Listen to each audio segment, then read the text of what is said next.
my name is Eddy Soffer, and I beat the often path by getting involved in sustainability at a time where a lot of people were not focused on it. And I'm excited to be here. Welcome back to the Beat the Often Path podcast. I'm your host, Ross Palmer. On this show, we seek out unusual success stories to help us see our lives and careers from a different perspective. Edward Soffer calls himself an intrapreneur. Heavily involved in finance, Eddy saw a few years back that he wasn't focusing his attention on what really mattered to him, sustainability. Now, with 20 years of experience in financial services, Eddy initiated the Impact app at Interactive Brokers, his company, a publicly traded company with billions in capital. Eddy works in what's called ESG, or Environmental, Social, and Governance, one of the most exciting new avenues of investing, period. He has spearheaded technology that makes it easier for consumers to understand exactly what or who they're investing in, so they can only support companies and missions that they actually believe in. So important these days. He's proof that you can facilitate change within your company, and I think you're going to really get a lot out of this conversation. I know I did. So here's Eddy Soffer. Well, I'm very excited to have you. Thank you so much for joining me, Eddy. It's a pleasure. Great. So, obviously, when you look at your website, it screams originality. It's a Interactive Brokers. When I first saw that you were coming through, I thought, oh my God, what am I doing here? Who is this guy? But then I learned more about your actual story, and I was fascinated with a lot of the elements that came up. So we don't often cover topics like this, interactive brokerage. I will confess that I'm probably the most ignorant person on these matters that anybody will ever meet. I'm the guy that gets sent to the market with some cash and comes back with a handful of magic beans. So I'm about to get schooled here. So tell us a little bit about who you are and what you do and your path to get there. Definitely. And just to let you know also, Ross, my background, I'm also not a broker or a day trader or anything like that. It all stemmed from sustainability. So Interactive Brokers is one of the largest broker dealers, in the United States and also globally. So we provide investors an opportunity to trade all sorts of securities and stocks and commodities and other things. My title is ESG manager, and I arrived at the firm in December of 2019 with the mandate to start an ESG team. Working very closely with our director here internally. And ESG, for your audience, because I know people starting to hear more about it more and more, it stands for environment, social, governance, right? And so some people might refer to also sustainability, responsible investing. There's a lot of terms out there, and there's not one uniform way of defining it, except I would say it is ways that will help to improve our society and improve our planet, our Earth. So that's what it is. So it's been an incredible ride. Go ahead. Yes, sorry. That's a good start. Yes. So sustainability. So you've come to this, and you would consider yourself, I believe, an intrapreneur, right? So you work for a publicly traded company, but you are tasked with creating something within that environment. So that's already kind of interesting for this show. Yeah. And I did it also for my prior employer. So I was an intrapreneur as well, sounding the sustainability alarm back then. And, it all started around 6 years ago when I was in a conference in South America. And to be honest with you, I've always been in finance, but I never found it to be fulfilling. It's one of those things like there's got to be a deeper meaning, a higher sort of meaning to everything that I'm doing, right? Kind of like going on a spiritual journey, believe it or not. And in finance, it's kind of rare to hear those terms together, right? It's like, what? Well, that's what we're doing. I love it. So I started questioning, and honestly, I'm like, what is this all about? I mean, I'm not enjoying what I'm doing. So is there something bigger out there? And I guess the universe responded. When I was in South America in a conference in Panama, there was this panel and someone was talking about sustainability and how to marry it in financial services. And I'm like, wait, am I dreaming or is this for real? Because I try to be a spiritual person. I'm not saying I'm sure I'm not perfect at it, but I try. And so to hear that resonate and to see that it can be part of my business journey was something that was amazing to me. I was like, wow, this is awesome. But it was kind of like at the beginning, sustainability ESG was out there, but a lot of people were still kind of questioning it. What is this about? It was seen more like a charitable thing to do. It's good for the planet, so you should go to the charitable department. But I started to do research and I taught myself ESG, just reading massive amounts of information out there. And when you start doing that in addition to your day job, it means that there's a passion there. There's something that you need to Absolutely. to explore. There's something that's feeding your soul. And that's what I did. I was able to come up with a strategy from my last firm on how to incorporate sustainability and ESG into their business, and not just for products and services, but for the overall culture. Well, go ahead. The journey started there. Go ahead. I was going to say, you used an interesting phrase back there. You said, sound the alarm about sustainability, something that many people feel. And the question is, how much should that alarm be sounded? Should we be sounding an alarm? Some people say, absolutely, yes, we're late, we're behind schedule. We need to be taking all of this much, much, much more seriously. And then you have other people saying, what's the big deal? Just going to barbecue with my family on the 4th of July. Who cares? Yeah. So the way that I see it is that we all live together in one planet, and my actions affect your world and vice versa. So I look at it sort of like a universal component. And I do feel that it is the time to focus so much more on it and to continue to sound the alarm. And I think that world events and things that are happening speak for themselves. Like, I don't need to convince you, look what's happening out there. You're seeing climates change. You're seeing all this very unusual weather patterns and fires happening around the world. That's on the environmental side. You're seeing what's happening with social justice. You're seeing what's happening with wars out there, the pandemic. So all of these events, in my opinion, are a sign that we need to take action collectively and do something about it. And I definitely think a lot of people, when we started going into the pandemic, thought that the sustainability ESG thing was going to go away. Let's focus. No, it's elevated it to the top of the agenda even further. And now you're seeing it has spread globally into all industries, right? So I think every business is starting to look at it. And there's a number of factors at play here. And the forces are first the generation Z and also the millennials, right? This is a new generation of everything. That's what I call them, right? They're the investors, the consumers, or the buyers, they're going to be the next generation of employers and employees. And so you have to start paying attention to some of the things that they want. And they, believe it or not, and I'm sure you know this, they have the power of the wallet. So they're the ones that are going to decide where their money is going to go. And they care deeply about all the things that I just mentioned. And in addition, I mentioned global events, but also the other force is the regulatory environment. So regulators are starting to pay more and more attention into ESG and starting to require companies to disclose more about what they're doing in this field. One of the things that we talk about a lot in this show is that transformation or that decision, the enough is enough moment where somebody says, hey, I'm heading in a direction that I'm not happy with, or I'm doing something that I don't like. How do I switch? For some people, that means quitting their job. For some people, it means changing careers to something drastically different. For others, it's more of a small shift. Can you describe that transition in your own life? How did you begin the process of shifting towards values that you aligned with more? Yeah, and thank you. That is a really, really good question. And hopefully I can inspire some of your audience.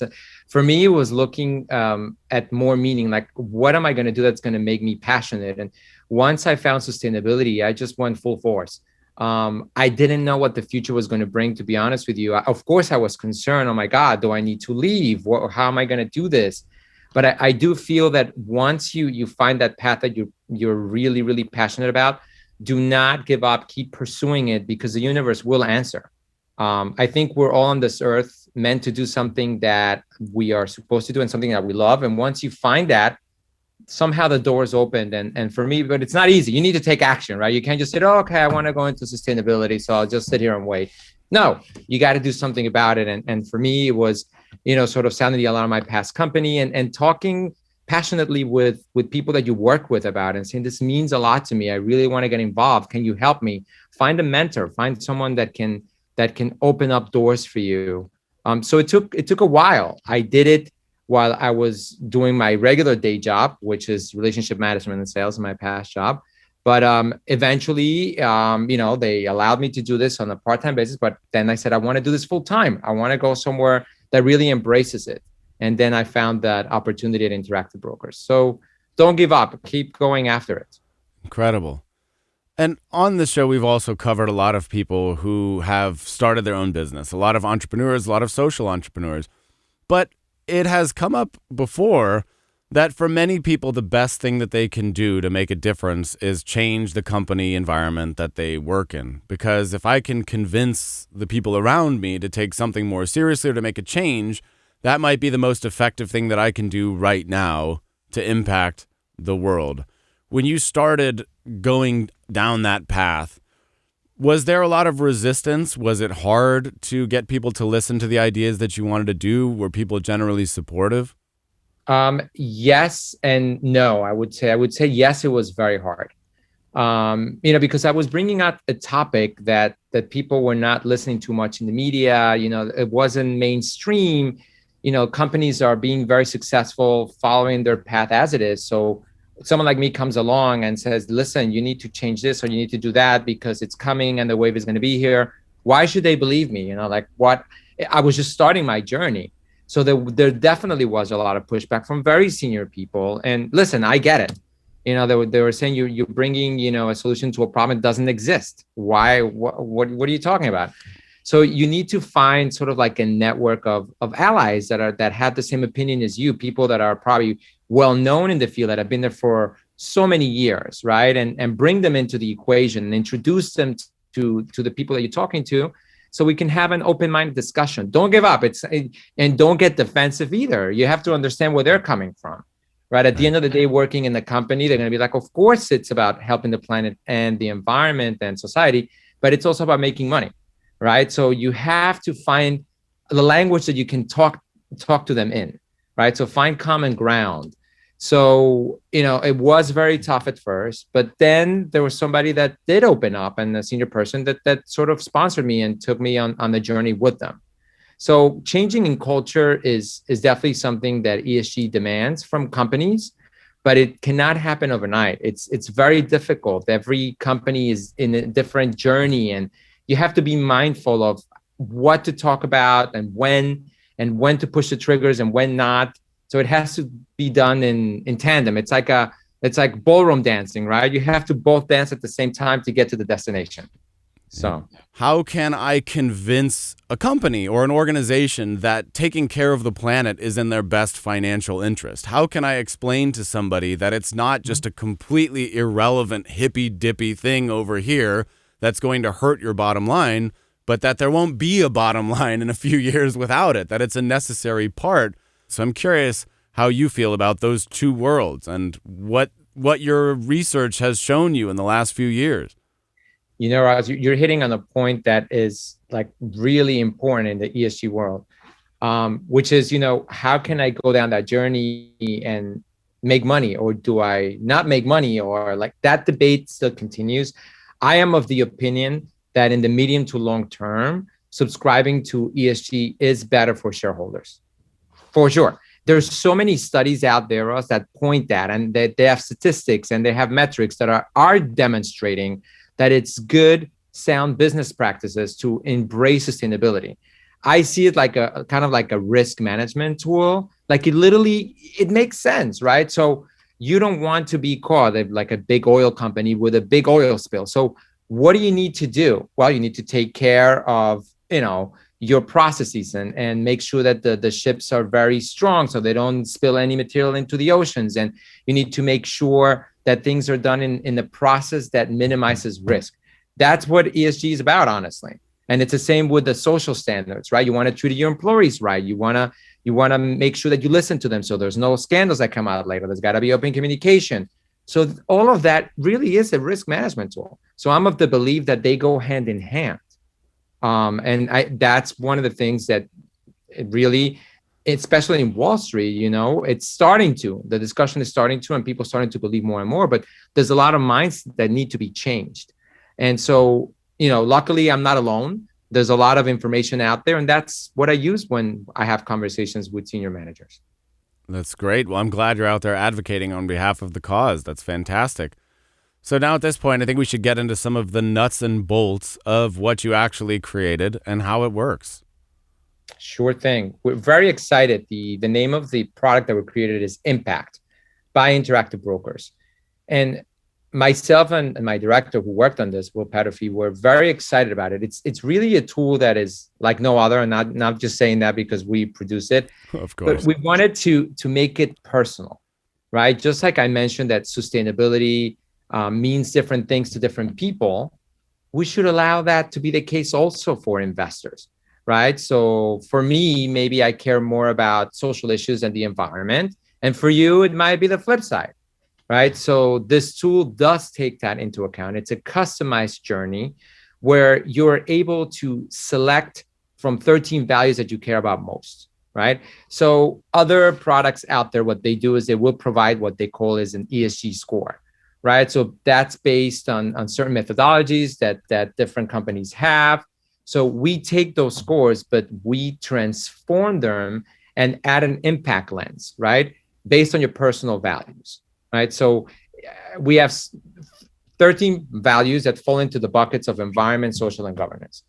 Some examples are clean air, pure water, racial equality, LGBTQ inclusion, sustainable business model. So the app starts with that. It asks you what you care about most, right? And you actually can put in the degree of importance, either important or not very important, or most important. And then after that, you have another filter of areas that you would like to avoid in your investments, like animal testing, nuclear testing, fossil fuels, and others. And based on those two filters, you'll be able to look at your existing investments and see how closely aligned they are to your personal values. So you'll get a personalized scorecard. You'll be getting a B, for example, on your overall portfolio. And then you'll be able to see, wow, okay, it's a B, it's good, but I would love to get an A. What areas are really bringing down the score? And so you'll be able to see each of your investments, how closely they are aligned. Oh, maybe I had an investment in a technology company that doesn't really align with, diversity, for example. And so then you're like, okay, what can I do to shift it? So the app itself also lists company that will help you improve your score. So that's kind of like in a big general sense, what the app does. And we think it's a very unique tool because it's customizable and it's for you. Just like everybody's got a different fingerprint, so do you have personal values. So it's very exciting to bring this tool to the world, actually. It is a great concept because a lot of people are invested per the advice of Warren Buffett and so on. Put your money in index funds, monitor the S&P, unmanaged, all of that. It's a safe place to put your money, maybe not so safe the last 6 months, but it'll rebound eventually, I'm sure. But it's a good point that when you're investing in these blanket funds, you don't know exactly who you're supporting. You look at your money and you say, it's either going up or it's going down. I'm either happy or I'm sad about that, my return on investment. But there might be some companies in there that you're supporting that you might not be wanting to support. Like maybe you're supporting Meta or Facebook and you don't agree with their data collection policy or the way Zuckerberg has been handling things, or you're supporting oil companies and you don't believe in fossil fuels. So the idea that you can customize your portfolio along the lines of your values is indeed an intriguing one to make it easy to say, these are the types of things that I support, and I don't want my money supporting organizations that I don't believe in. Absolutely. And I think that's why this tool is so awesome, because it allows you to go through that journey. And frankly, what we do also is we don't only allow you to look at how aligned you are to your personal values, because at the end of the day, you also want to make money. I mean, so there's also sort of like a financial lens and performance lens where you can compare side to side. Okay, this company is, making me money in the short term, but it doesn't align with my values. So then you have the ability as an investor to decide what you care about most. And I think that's what's awesome about it, And in addition, we also give you the opportunity to give back to your communities, right? We want to sort of demonstrate that it's not just about investing your money, but there's also a charitable feature within the app, in the United States only, by the way, because the tool is global. We're hopefully going to expand that outside soon. But based on your values, the app also gives you charities that align with your values. So how cool is that? If you care about clean air, you're going to get a whole lot of charities that are doing things to improve the air or water or social equality. There's quite a number of charities in there, over 200,000, that you can donate to. So I think that that's awesome. So you take the money from your earnings, right, that you're making, and you give back to your communities that way, which is pretty cool. And we also give the opportunity for users that are just starting in their sustainability journey. Suppose that you're just starting and you don't even know, so I really support clean water, but I don't even know where to start, what companies, how. So we do have an opportunity for people to go in there and look at ready-made portfolios that are on the themes of the 13 values that I mentioned. And then you can just invest in those if you're not ready to fully commit for specific stock picking.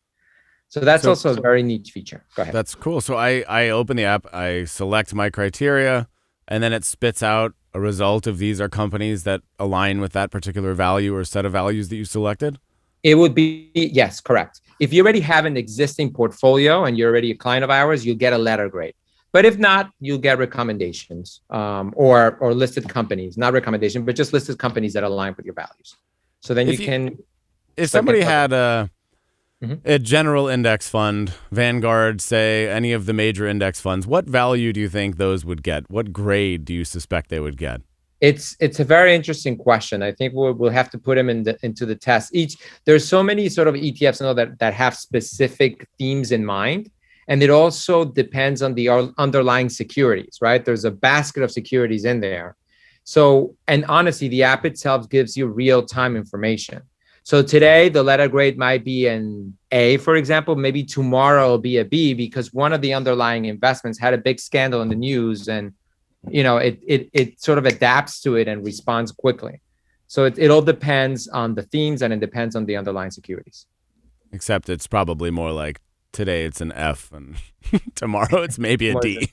I doubt it's an A if I had to guess, unless it's a pretty lax grading system. Yeah, no, you're right. It's tough, I think, and especially the world changes every day. So there's always new things that come out. So. And you mentioned you have some pre-made portfolios, so some packages basically. And how many companies might be located in one of those portfolios? I would say, I don't know the exact number, maybe 20 to 30. It changes once again. What we try to do is keep it current. We look at all the securities out there and try to put the ones that are aligned within those values. So we get rebalanced on a frequent basis. But there's 13 different portfolios based on the values that you see on the app too. Super cool. Yeah. So you mentioned earlier, obviously this is targeted at millennials, my generation, or Zoomers, or Gen Z. If there's one thing generations of all ages love, it's being categorized in a blanket statement. Everybody loves being lumped together, I've noticed. Not true. But we can say that there are certain trends. Have you noticed certain trends, broadly speaking, in the values of the younger generations when it comes to things like investing their money? Can we say that there are trends, or is that just a myth? I would tell you from where I'm sitting, I am seeing trends, and I do believe that millennials and Gen Zs, and I'm a little bit older than a millennial, I can tell you. So I package myself as millennial because I care about the same things. But I think environment and social justice is definitely something that is coming to the surface. You're seeing it. You're seeing it out there, during the pandemic, obviously, all the things that we saw in terms of social justice marches and the way that it was embraced by corporate America. And those came mostly from that generation. And it's the same with the environment. You're seeing it globally. It's not just in the United States, right? You're seeing sort of the passion for people in terms of, protecting the environment, and you're seeing activism is really on the rise globally. So I think those are the two themes I would say are trends. Yeah. And do you think that there's an interest? I mean, obviously, having extra cash is not the strong suit of the younger generations. It's no secret that many feel that they'll never be able to afford a home. Many of them feel that they will never be able to pay off their student loans. All of these issues that make it very hard for the younger generation to say, I'm going to invest in anything. What advice do you have for people who feel that they're completely screwed on that front? I would say not to look itself as you being screwed. As a matter of fact, our app doesn't really have minimums. There's no like barriers to entry, so to speak, like it was in the past. And I really think that things have changed dramatically since maybe 15 or 20 years ago, where investing was seen kind of like a luxury. You have to have minimal investment assets of like 100,000, 250, or whatever it is. Today, anybody can do it, right? And I think it's a longer term play as well. Just put your money in there. It has to sit for a long period of time. I mean, I'm not giving financial advice. I'm not a financial advisor, but I think that the barriers have come down dramatically in terms of investing. And you're seeing it with a lot of our competitors out there too. And it's becoming a global phenomenon. It's giving the opportunity to everyone to take a slice of the market. You also have a thing called fractional shares, which I'm sure you probably heard of, where you don't have to buy a full share because it's $10,000, right? And it's too expensive. Yep. So just get a fraction of it. So things are changing. Berkshire. Yeah. So you came from finance. Let's talk about your career as it began. What is the arc of your career from start to now? Oh my goodness. Okay. Wow. You're going to make me feel really old. Okay. You don't have to give dates. You can pretend. I'm not giving dates. There are no dates here. Or time. Don't worry. Time limits. You can be very general and very broad. I'm going into the archives. That's why. I would tell you, when I was young, I was born in Mexico. My parents are from the Middle East, Lebanon and Egypt. They were married in Israel. And then I was born in Mexico, as I said, and then we came to America. And, for me, there was always this sort of global, international element to myself that really kind of inspired me to be involved in that sector, whichever way I could. And so, in my undergraduate studies, I studied political science. And then I was working towards politics. I'm like, I want to be a diplomat. I want to do something, in the State Department. I want to do something global.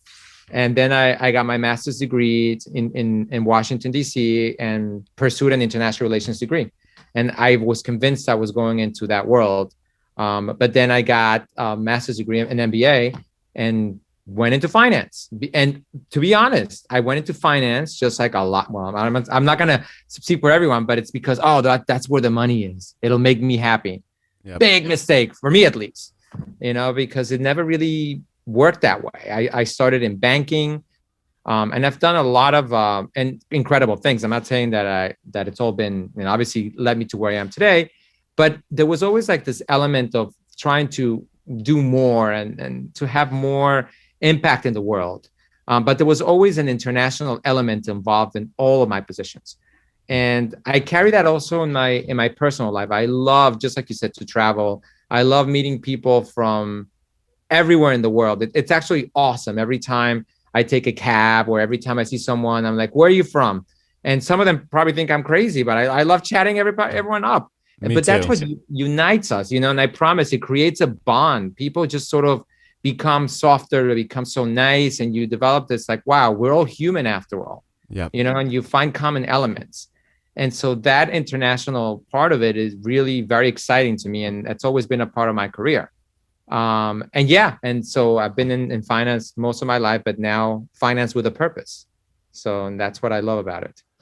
I think I know the answer to this, but would you say that your life has been straightforward up until now? Would you feel that you've taken a straight path? No, I would tell you that I took a very different path. I was always doing things different than, where I came from. I also came from a religious background, but I wasn't religious. So I was always kind of like rebelling in my own way and pushing away. It did feel lonely for quite some time, to be honest. I didn't have sort of like the network. Who do I talk to about all these challenges that I'm going through? It was very tough. But eventually, it got me to a place where I'm so much more enriched, and I feel so fortunate because I also want to give back to others that are going through the same things that I'm going through in terms of, okay, what's my purpose? What do I do? Do I need to make money to be happy? Do I not? I mean, sort of like I love to mentor people and to teach them about the journey that I've been in. So it has not been straightforward, but I'm glad that it wasn't, honestly, because it's made me a much more, like I said, fulfilled and enriched person. Do you think it's possible to feel very differently about doing the same work if it's for a different cause versus another one, if nothing else changed? Yeah, I think it could be. I think every individual is different. Some people might be doing the same thing for 40 years or whatever amount of time, but are they happy? I think it's a personal answer that you need to sort of, you ask the question and you answer yourself, am I happy or not? So some people may be happy, some people are not. Now, of course, it's not easy sometimes to switch to a completely different career that you really love. It takes time, but in the meantime, find other things outside of the work that will fulfill you and make you happy. It doesn't all have to be like that. So it's a personal journey, but the bottom line is, are you satisfied? Are you fulfilled? Yeah. Very good point. Well, I love that you said that you're multi-ethnic. You've traveled a lot. You've moved to a different country. I love stories like that. I myself lived in a foreign country for 8 years. My wife is Dutch. She's half Costa Rican. So Oh, I very cool. much enjoy these types of stories, and I think we have a lot of the same values there. What is it about travel that inspires people? What is it about traveling in general that tends to change people's minds? I think it gets you out of your own bubble and your own sort of, if I may add, comfort zone, right? So you go to a place that is completely different to what you're used to. You sort of wake up and you have your own routine and you know how to get to work and you take the subway and here is the gym and da da da da da, and it's comfortable. You're like, okay, I know. When you travel, especially in countries like Japan or the Middle East, where it's completely foreign, it really shakes you. And it makes you appreciate that there's a whole other world outside of where you are, right? And it makes you like, wow, look, there's a completely different language here, different culture, different ways of doing things. So to me, it just gives me a sense of awe and appreciation of the world and the earth, right? And to me, and sort of, it really is amazing just to see the different cuisines and the different cultures and different ways that people work with one another. So it challenges you, at least to me, and I welcome it because it's so amazing to see it, and you can learn a lot from it. And you come back to places like New York, for example, where it's so ethnically diverse. I mean, my goodness, I was just telling someone the other day, you take the subway here, and I promise it's like the representative of all the United Nations countries within Definitely. one car. It's Absolutely. amazing. You look like, wow, Yes. and it's awesome. So it makes you sort of appreciate more the place where you live in, at least for me, like being in New York, it's like, wow, okay, I remember I went to this country and that country. And then you have little pockets of like Indian restaurants in New York, and you have Chinatown and you have Koreatown, and so it makes you appreciate more of the things that are around you. So Like, that's what travel does to me. I'm sure it's probably the same for you. same, yeah. Here in Los Angeles, it's exactly the same. Tons of diversity, food, amazing, many different cultures. One block is Thai town, then just next to it is a little Armenia, and then just south of it, little El Salvador. Just south of that is Koreatown. All uniquely authentic in their own way, and so much of that just humanity bubbling around. And I think you remind me of an interesting concept that when we travel, and like you, if you move to a foreign country, it's hard. It's Mm. tough. It's tough being in Japan. You don't know your way around and you know you're making a mistake every second. I entered the restaurant the wrong way, therefore I Mhm. committed a huge disrespectful act. It's difficult doing those things. And I think for many people, we fear things that we think are difficult, not knowing that there might be happier things on the other side. It's easier for me to stay at home, to never get a passport, to never leave my hometown because getting on a plane is hard. It's Mhm. challenging. Getting a passport is challenging. Getting a ticket is challenging. Going through security is challenging. Taking an 8-hour flight is challenging. All of these little micro challenging things, but the rewards that wait for you on the other side are huge if you're Yeah. willing to get over some of those things. And that's also true of moving to another country for an extended period of time, which very few people do, Yeah. certainly by choice, Mhm. right? Definitely, Russ. And I think what you just said is a great example of making changes in your own personal life, right? At first, you don't want to do it. The travel analogy can be brought here as well. We're like, I'm not happy. How do I change? But I don't want to. Meanwhile, you don't realize that there's probably such an amazing other side of it once you come out, right? So taking that first step, I think, is the most important thing, and it'll reward you beyond what you expected. I have a couple little questions as we wrap up here. One of them is a stock one that I like to ask. What is something unusual that you believe that nobody else believes? Something that is a little weird. Wow, that's a tough one. Wow. Okay. Something that, I think we've been talking about, honestly, it's sort of like being uncomfortable, I think is good. And it's counterintuitive because people think sometimes, oh my God, I don't want to be in that space. But sit in there for a while, don't act, and see what comes out at the other end. Don't be reactive, and be uncomfortable. I think it's good for you. That's great. What a great answer to that question. I love that. And now I'm going to give you the floor to wrap things up here. So the final word of this discussion is yours. You can say whatever you want to say. Any last words? Anything you want to promote? Go ahead. Take I us was home. going to say, and it's actually a flattery to you, that I really enjoyed this podcast and talking to you. I think it's been an amazing conversation. I think you do some great work, some different work, which is what we need to have out there. People that are doing things differently, and how do we take those elements and adapt them into our own lives to be happier. So thank you for having me, and thank you for what you're doing. Thank you for what you're doing, and the pleasure is all mine. I really appreciate those kind words. It means a lot to me. Thank you. Awesome. And with that, the official podcast is over.